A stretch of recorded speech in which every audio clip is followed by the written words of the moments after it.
This is the Good Government Podcast with Aaron Slutkin and Michael Hoffpauir.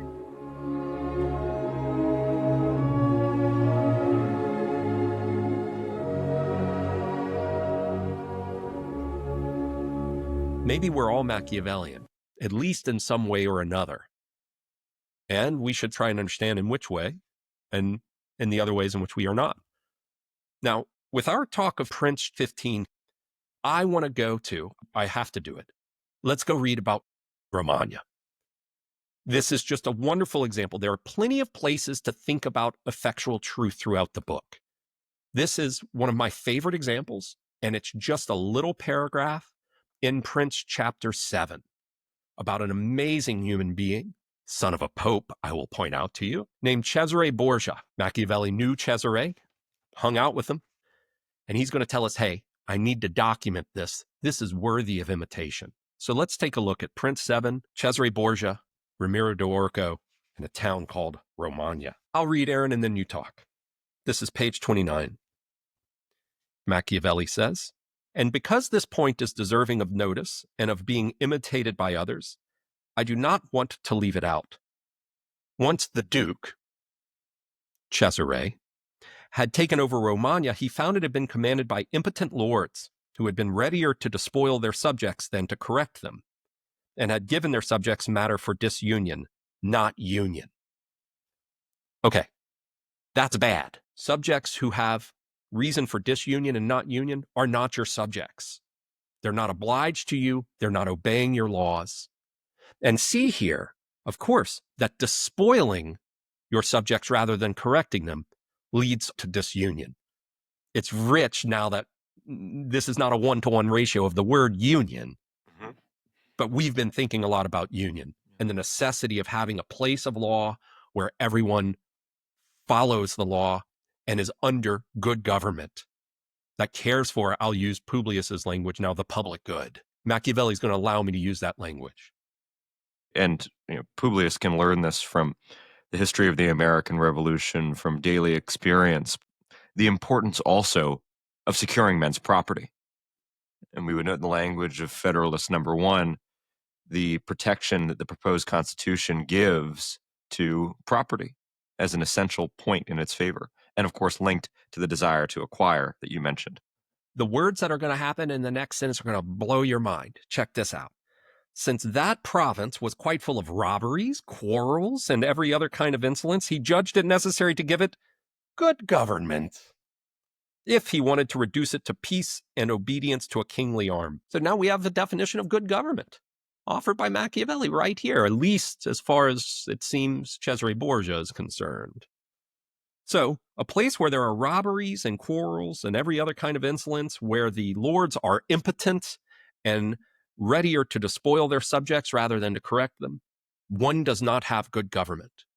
You want to try and figure out what good government is? Flip all of those qualities upside down. If that's too much work right now, if that's too heavy, let's look at what Cesare does. Cesare understands that in order to have good government, you must have peace. And in order to have peace, we also have to notice its accompaniment, obedience to a kingly arm. That means that there's law backed by force. The word arms means force, means troops, it means violence. So Machiavelli is not clutching his pearls. The solution to robbery, quarrel, every other kind of insolence, and disunion is violence. But is that all? Is that the last word on it? Let's keep reading and see. So he put there, Messer Ramiro de Orco, a cruel and ready man. Let's stop there. What do you think of it? Do you know a cruel and ready man? I mean, who is this? What is this type? I mean, this is a mob movie, right? This is a hatchet man. This is a guy who's going to carry out your dirty work. And so you can say, it wasn't me. We're going to see that now, but it at least shows us that to bring about something good, a cruel and ready man is needed. What are you going to do? Men who shot Liberty Valance? Is that what you were about to say? Tell me about why you were going to say man. I can't believe that. Look at that. Sorry, I was going to speak of readiness, right? Not only a guy who is capable of cruelty, but when I hear readiness, a guy who's champing at the bit, someone who wants to use cruelty, someone who is incapable in most scenarios of holding some kind of office, right? Who can be let loose when necessity requires. So we think of a guy, and we can think of our serial killers or people who go out to war and cannot adjust to life back home. People who in some ways don't belong in civil government. Cesare finds necessary and valuable, useful, to use our word from chapter 15, to give this guy the tools of state. Bring about order from disorder takes violence, takes something that seems the opposite of rational government. To create order out of the chaos takes blood here. And that's why I thought we were bringing up Man Who Shot Liberty Valance. I apologize. I thought that was. You need bad men in order to bring about order. But once you have order, there's no place for bad men. A very important political lesson. You know, it's the challenge of being a warrior and going back home during peacetime. Where's there a place for you as a warrior? And we even see this in contemporary cinema, and we think of it as some sort of psychological thing. Hurt Locker is what I'm thinking of. And as true as that may be, I can't weigh in on that, but I mean to point out these types, we need them to bring about civilization, but civilization can't tolerate them. But cruel and ready man. Oof. So he put there, Mr. Ramiro de Orco, a cruel and ready man to whom he gave the fullest power. You want to say this, something like this, Aaron, right? Just took him off leash. Just set him loose. In a short time, Ramiro reduced it to peace and unity with the very greatest reputation for himself. Peace is a good thing. Unity is a good thing, because the opposite is quarrelsomeness, robberies, insolence, and disunion. So this is the effectual truth of violence, according to Machiavelli, according to this book we're reading. Isn't violence terrible? Unleashing a cruel and ready man who's going around just murdering people? Isn't that evil? Cesare Borgia just wants this so he can hold Romagna for himself. That greedy Cesare Borgia? Isn't all of this terrible and evil? And you say, well, wait a minute, but isn't peace good? And isn't putting down the quarrelsomeness and the robberies and the insolence in my city good? Isn't union as opposed to disunion good? How is it that good things can come from bad things? The answer is maybe we're wrong about what's good and bad. We need to think in terms of effectual truth. Notice we don't need to care about what Ramiro de Orco's intentions are. We can understand that Cesare's intentions are to bring about order, to bring about peace, to bring about unity. But often when we think of law enforcement, we want to think of dispirited people who are executing the law, who aren't acting cruelly, who aren't getting some kind of thrill out of it. Machiavelli doesn't want us to care, or at least Cesare doesn't need us to care whether Ramiro is a disinterested upholder of the law. He can be as cruel and as nasty as he needs to be. He can kill not for love of order or for unity, but simply for love of killing. It does not matter. The result is the same, except we asked whether peace and unity are good. We might wonder whether reputation is good. Yeah, so peace and unity are good. That's the product. That's the effectual truth of Ramiro de Orco being unleashed.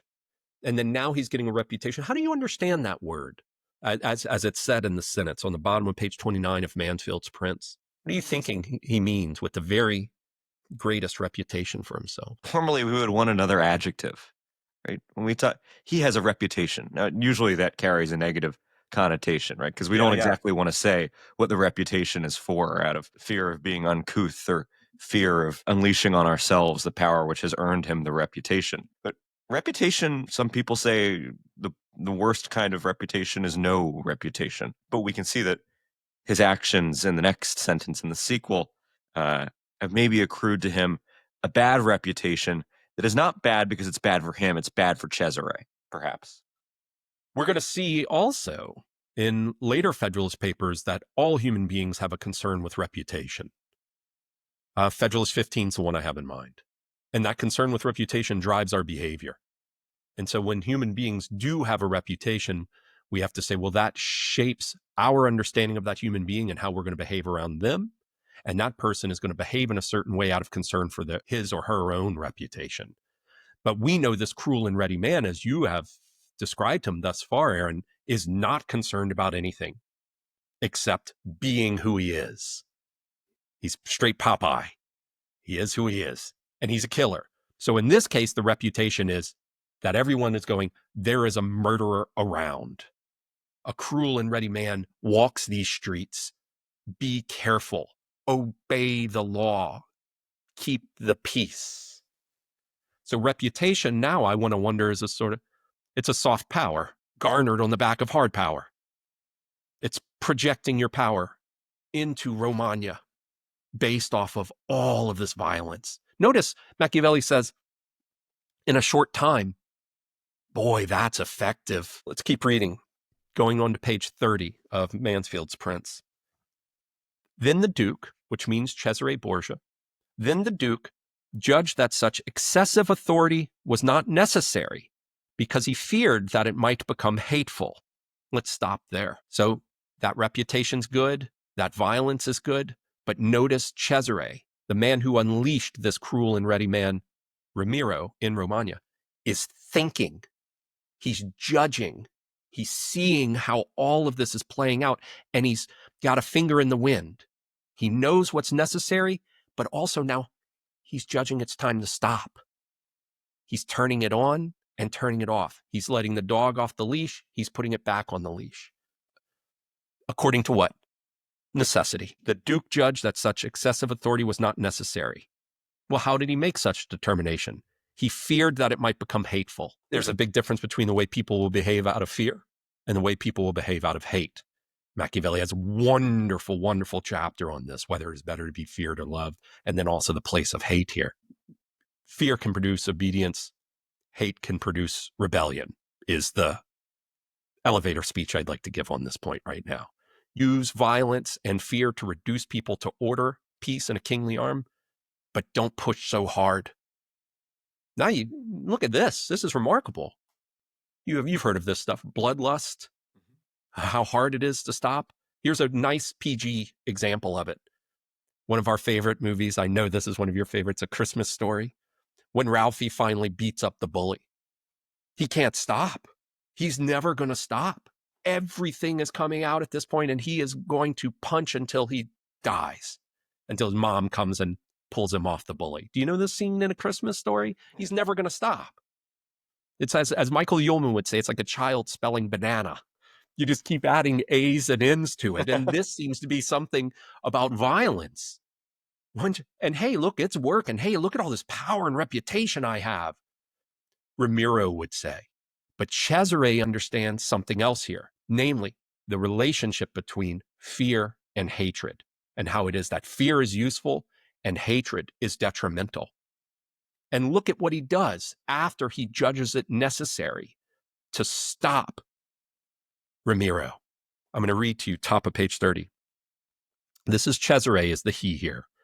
And he set up a civil court in the middle of the province with a most excellent president, where each city had its advocate. This prince reduces Romagna to a kingly arm and installs a proto-republican institution of a civil court. And think of how important, I know you've studied some Montesquieu, think of how important a civil court where people actually have some say in it, some representation in it to some extent. It's not fully a jury system as we might want, but think of how important that is for a sense of liberty.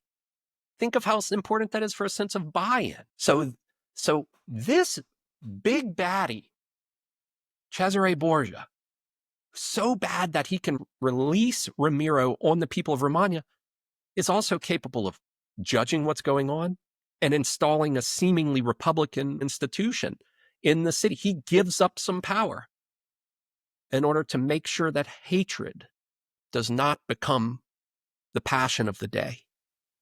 Now he's balancing between fear and, if you really want to push it, maybe something of Cesare Borgia. Not that bad. We got the civil court now, which might start looking like love. I'm treading very carefully when I say that. Did you notice this civil court and concentrated on this bit before? I think it's fascinating. The detail. This is every time I read in the middle of the province, you just think of the skill of Cesare so that everyone can come to it, right? It might become a spectacle. It's a day's journey, perhaps. You don't have to go to some far-flung region and find the prince at the extremity. It's not the distance of California to Washington. Right? Everyone can come and see this. And I would also add, he's got his finger in the wind, and he's trying to sense whether the cruelty of Ramiro de Orca is useful. But I guess he's also thinking, I took a risk in letting a bloodthirsty, a cruel and ready man travel about, killing people, gaining a reputation for himself. No doubt he's got some guys with him. No doubt they've got the arms. They have the swords. They are putting people down. They are a threat to Cesare. You use the term soft power, hard power. It is an alternative power center to Cesare. And we see this in examples of countries where we would say that are poorly ordered, where the civil authority does not have control of the military. And there's a conflict between those two things. And so it's necessary for Cesare not only to try to gain the love of the people by putting down the person who has caused so much hate, the person who has used so much cruelty, but he also needs to eliminate a possible rival. That's right. That's right. So let's get to this then and see what you think here. And because Machiavelli... Do you think this is going to be a fair trial? Do you think this is going to be, is this a Stalin-esque purge? Of Ramiro himself? Ramiro, yeah. Why are you worried about what's fair? Why are you bringing that into this? What, are you going to start talking about justice now? I'm sorry to play with you so rough, but I want to mock the question. Fair. This is about Ramiro helping Cesare, as far as, let me say this differently. This is about Cesare holding Romagna. That's what this is about. It's not about fair. It's not about justice. It's about Cesare holding Romagna. Again, it's not as if disunion is itself bad. It's not bad in itself. It's not as if the quarrels and robberies are bad in themselves according to a moral standard that exists up in the ether. These things are bad because that means that Cesare does not have Romagna. You know how I know I have you as my subject or citizen, if we're going to use that language? You follow the law, which is what I made. You're obliged to me. You're obedient to me. I live as prince through your obedience to my law. My imprint on nature and your world is visible in your behavior. That's what's good and desirable for the prince. Not the quarrelsomeness is a vice. No. At the end of the day, it's about whether or not I have the thing. That's why I brought up Prince 3 earlier. Now, some people might disagree with me, but that's what I think is going on here. Let's finish out the paragraph and see what's up. And because he knew that past rigors had generated some hatred for him, to purge the spirits of that people and to gain them entirely to himself, he wished to show that if any cruelty had been committed, this had not come from him, but from the harsh nature of his minister. So still worried about hatred, Cesare Borgia acts. He's still concerned about hatred. He had to do these violent things, and now he's making sure to course correct in case there's any hatred out there. He has to purge the people's spirit. Cruelty is important to bring about order, but we have to be careful about becoming hated. So, now what does he do? In light of necessity, now we find an opportunity. Machiavelli finishes the paragraph. And having seized this opportunity, he had him placed one morning in the piazza at Cesena in 2 pieces, with a piece of wood and a bloody knife beside him. The ferocity of this spectacle left the people at once satisfied and stupefied. This is December 26, 1502. This really happened. This is St. Stephen's Day. St. Stephen's, the first Christian martyr. This is a sacred festival. It's a part of the 12 days that run from Christmas to Epiphany. That is to say, this is high religious season. And in the piazza, Cesare offers his people this present. A man cut in half on a plank of wood with a bloody knife beside him. Don't make me say Merry Christmas, Aaron. I'm waiting for you to talk. What are you thinking? Yeah, thank you so much for that detail. When we read Machiavelli, we should pay attention to the little details. the piece of wood, the wood maybe of the cross. Look what Cesare has done. He has taken the sins of his deputy, and Hobbes would say those are the sins of Cesare, not the sins of Ramiro. And he has placed them in the cut in half, the bisected body of his minister. And they've died with him. And now, I'm satisfied. Good, the guy's dead. And Cesare killed him. But I'm also stupefied. I don't want to mess with that Borgia. Mouth agape, paralyzed perhaps. Think how quickly Ramiro de Orco gained that reputation. It's like that terrible bit in that terrible Star Wars when Qui-Gon Jinn goes, "There's always a bigger fish." It's terrible, but it's apt. And a handful of students have seen this movie. And that's what you thought, Aaron. I'm just riffing off what you say because it's such a spectacle. The spectacle not merely of Ramiro being cut in half, the spectacle of the violence that is Cesare. And now you're reminded, of course this man's that violent. He released Ramiro in the first place. And if he can do that, so now what occupies our hearts as subjects in Romagna? Is it hatred of Cesare or is it fear? It's fear. And what's the effectual truth of that fear? We are now his. And there's a little bit going on now because we also have this civil court. You know, it's got an excellent president, Machiavelli says. That's going on too. But really the overriding thing here is the balancing of fear and hate, the use of violence in order to really maintain that which one has acquired. I always think of Jim Croce's You Don't Mess Around with Jim. We hate this guy, Jim. And now Jim's gone. And now we're singing nervously about a new guy named Slim. And he's trouble too. But at least Jim's gone. So while I don't think that Publius, to just try and go back to the Federalist Papers, is out here running around like Cesare or Ramiro, we definitely have seen that he's playing on our fear. And we're going to continue to see he plays on our fear. So much of Publius's discussions about the Union are rooted in a concern with security, as you've pointed out, Aaron. And 3, 4, and 5 are about external. 6, 7, and 8 are about internal concerns. All of that fear, well, why does that fear have any purchase, or how does it have any purchase with you? Even rhetorically, it has purchase. Publius is able to create this visage, this idea in our heads based in reality, of course. And it really drives our behavior. And on the other hand, as you've pointed out in our conversations, there's also our recognition that the possibility of what else may come for us, whatever felicity we might possibly acquire, depends upon having this security too.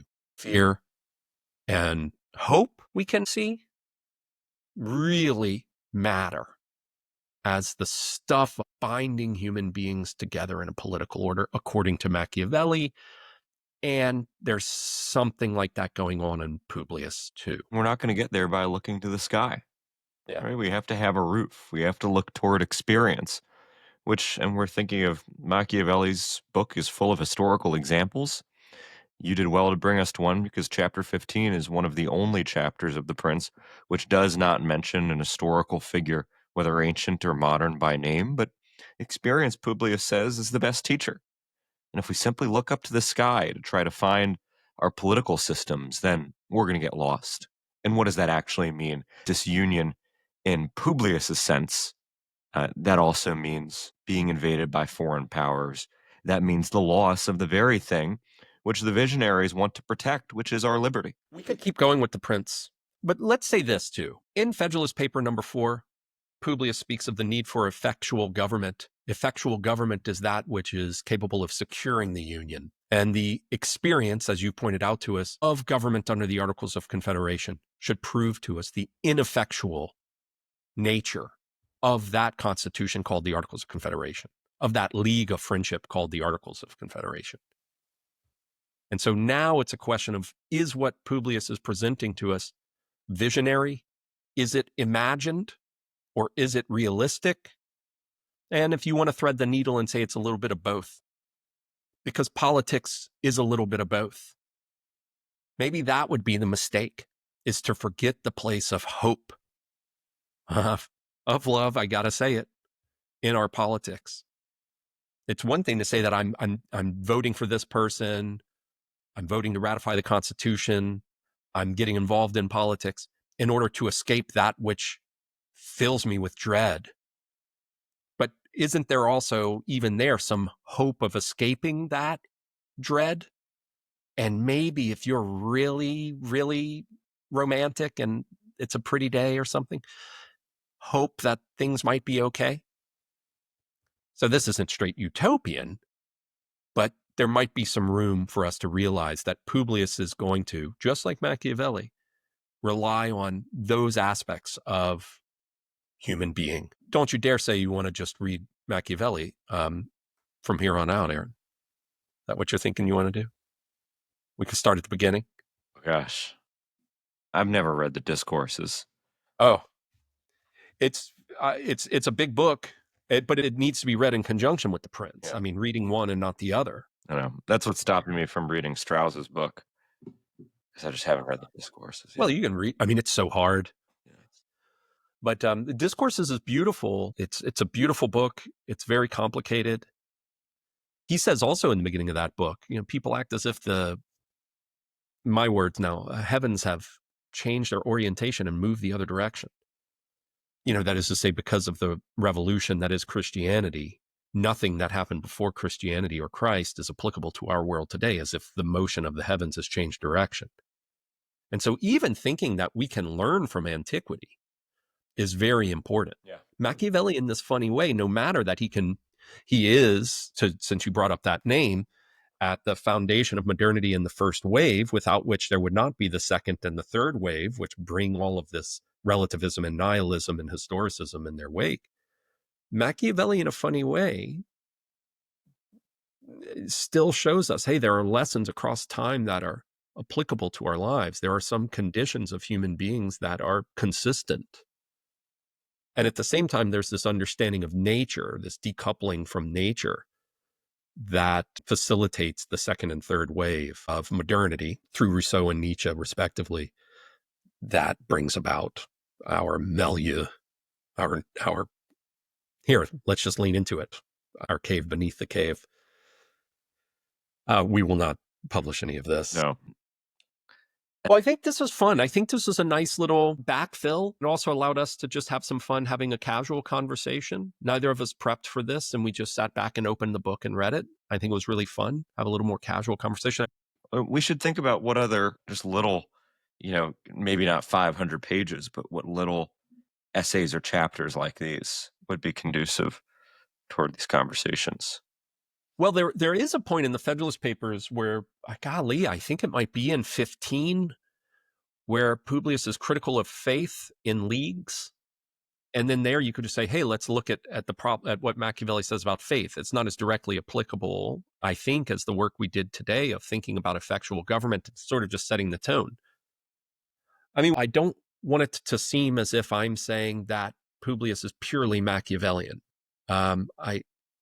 I don't think that's true, but I think there are undeniable elements of Machiavelli found throughout the Federalist Papers. I do think that's undeniable. Whether or not you can have your cake and eat it too is another question. Okay. Well, Aaron, this was fun. We've celebrated St. Stephen's Day in a most perverse manner. We've thought about truth in a way that is challenging for some, and nonetheless also all that exists for others. And we've also seen, hey, look, when Publius, hey, Aaron, didn't you tell me that you had noticed the use of the word effectual? Effectual truth, from what I can gather, is only used in Prince 15, and Machiavelli doesn't utter it elsewhere. Yes, so that's true. So it's remarkable. It's such a defining aspect of his thought, and yet he only says it once. But once you see it and come to wrestle with it a little bit more, you realize it's been at work in the Prince the entire time. He just hasn't announced it. That's my reading of the Prince. But you were saying something about the historical uses of effectual? Yeah, so you're right in that it only appears once in the Prince. It only appears this time in his entire corpus. Scholars of Italian and Machiavelli are confident that Machiavelli invented the word, in Italian, effectuale, that it was his creation. And it takes an instant hold. The King James Bible, which is translated in the early 17th century in the 1610s, uses the word effectual or effectually 38 times. So we can see how quickly it comes into the common document, the dictionary, the lexicon of the English-speaking world, which, of course, would have influenced our friend Publius. Well, Aaron, this has been a lot of fun. It's nice, and I think it sheds some light back on our study of Publius and also our thinking about politics, if I may say so, and what it is to be a human being who is fearful, hateful, and desirous of loving and being loved. Nice to see you, Aaron. Nice to Great see you. conversation. Let me conclude with a paraphrase of the most famous disclaimer of all time. Yeah. The previous program contains impious language, and due to its content, it should not be viewed by anyone. Good night.